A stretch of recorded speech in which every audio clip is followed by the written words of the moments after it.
Welcome back to my channel, Duct Tape Mechanic, and in this video I'm going to show you how to rebuild Samsung washing machine suspension rods back to factory conditions. So if you find this video to be helpful, make sure you subscribe to my channel for more DIY and tinkering videos. Alright, so if you're watching this video, I'm going to make the assumption that you already discovered that your washing machine was giving a UL or a UB error code and or was adding a bunch of time to the end of the cycle trying to rebalance, but eventually it was just coming out of balance. It's a notorious issue with pretty much any sort of Samsung top load washing machine. So I'm going to make the assumption that you know how to take the rods out, and but if you don't and you were more interested in just replacing them, I have two different videos in which I show you how to do that, both on the newer version of Samsung washers and the older version. So they're two separate videos, and I can link those in the description of this one. Those videos also have the part number to the suspension rods, so if you're interested in just swapping those out, by all means do that. This is going to be a little bit more of a in-depth repair in that you're actually going to take the suspension rod out and figure out what's going on with it and fix that rod, slash I should say refurbish that rod instead of just replacing it. Now what we need for this refurbishment is basically the suspension rods. I recommend doing one rod at a time. It just happens that I had a set of 4 because I swapped in suspension rods for another machine, and I had these 4 sitting around. Typically I just rebuild them. And so you need those suspension rods. Obviously you need a sharp flat blade screwdriver and a paper towel or pretty much a rag. And the most important thing you need is you need a suspension rod rebuild kit. They sell this on Ben's Appliance website. I will link it in the description of the video, and it will also pop up around now in the video as well. Now basically what's in the kit is I have the contractor version. You could buy that if you go through and fix a lot of machines, but if you're just fixing your own machine, they do sell a kit for around 20 bucks where it comes with 4 foam inserts. Maybe it's 5 if they threw an extra one in there just in case you messed up, but I'm not sure, 400% sure I should say, but I know it's at least 4 kits, and they sell a small jar of this grease, which is pretty much crucial for the rebuild. And it's not just any sort of grease, it's a dampening grease. In this case it's Bounce Begun, which is their proprietary version of the dampening grease.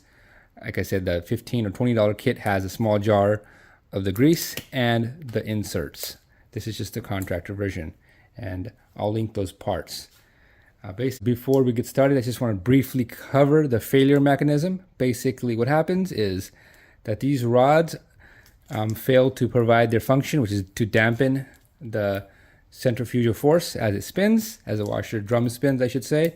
But inside of this piece right here is a foam piece that wears out, as well as the dampening grease also kind of just deteriorates over time. So as you can see, if you get your rod and it can move around like that all the way down the shaft, like you see the spring just moving all the way down, that's the number one indicator your rods are bad. Obviously on Samsung's it'll try to rebalance it and add more times, and it'll throw a UL, or some of the other machines will throw a UB, unbalanced error code. But basically that's what's going on. The foam inside here is completely worn out. And depending on which model you have, these rods look a little bit different. Yours may look pink or have any other sort of different color. Basically they're all the same in terms of how to rebuild them. They may vary in terms of length, but that won't be an issue because in this particular repair you're just rebuilding the same one. Okay, the first thing we need to do is we need to separate this piece right here. There's a small seam that's very difficult to see, but it's there, and I'll show it to you after I separate it, but between this piece right here, and that'll allow us to get access to the foam. Now you want to use a sharp flat blade screwdriver to do this. At the same time you want to be careful not to stab yourself. And I know I forgot to mention it, but it's a good idea to wear gloves because both the old Samsung grease and the Bounce Be Gone grease is also very sticky and kind of nasty for the fingers. But basically, there we go. We were able to separate out the piece right there. And now, as you can see, here's that foam piece that we're just going to be replacing. You should be able to just pull it right out. There it is. Pretty much all deteriorated. All right, so before replacing the foam piece, it's a good idea to remove as much as the old grease as possible. Now, this is going to be a nearly impossible task to remove all of it, but let's just try to remove as much of it as possible.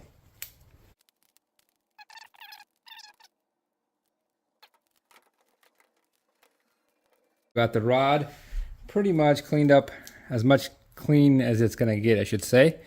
And so after that, we're going to get our dampening grease right here and put a good wad of it inside the well. And you can be as liberal as you like. It's not really going to hurt anything. Just want to make sure you have enough left for all 4 rods though. And that should be enough right there. I'll do a little bit more. And after that, we're going to get our foam. And if you have an older Samsung washing machine, you will have to cut this foam back a little bit. So I'm going to cut it about a quarter of it off. If you have a newer machine, they typically have bigger wells for the foam to go into. So you got a bigger piece here and here, and that foam will sit in there pretty much without having to cut it. You may have to snip it a little bit, but for the older ones, or the ones that are maybe 7 or 8 years old, I should say, you will have to cut a small piece of that suspension, the foam piece off.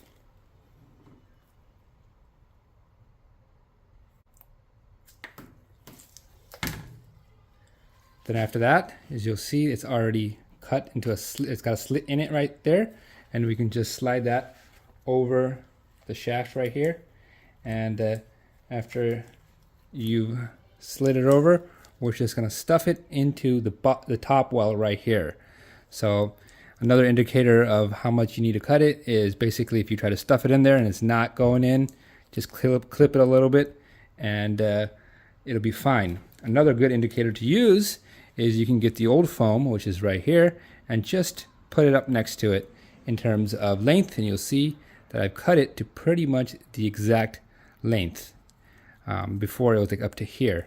So that's a good indicator you could use.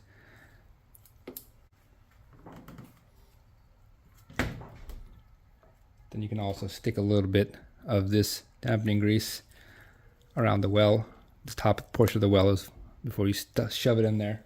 And you may have to use a flat blade screwdriver to get it really in there as well.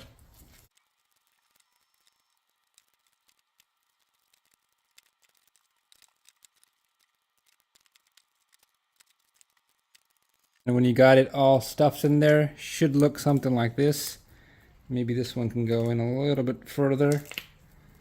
And if it's coming out a little bit, it's probably okay, because what we're going to do is we're going to bring these two pieces together and just really smash them up together. You may have to get a pliers and just squeeze them together.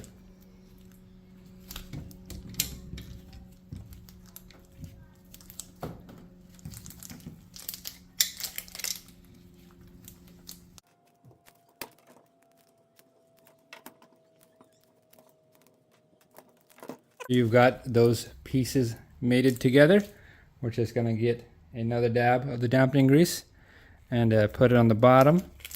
Get another dab of it, put it on the top, and then what we can do is we can just slide this into place right here. Just run that dab across right there, and what we can see when we shake this up and down, side to side, this piece is actually doing its purpose and not just sliding down as it was before. All right, so all 4 suspension rods have been rebuilt. It is a little bit of a messy process, but just wear gloves, lay down on a piece of cardboard, You should be okay. As you can tell that these rods are nice and strong once again. So that is how you rebuild them. Anyways, if you found this video to be helpful, make sure you hit the thumbs up sign.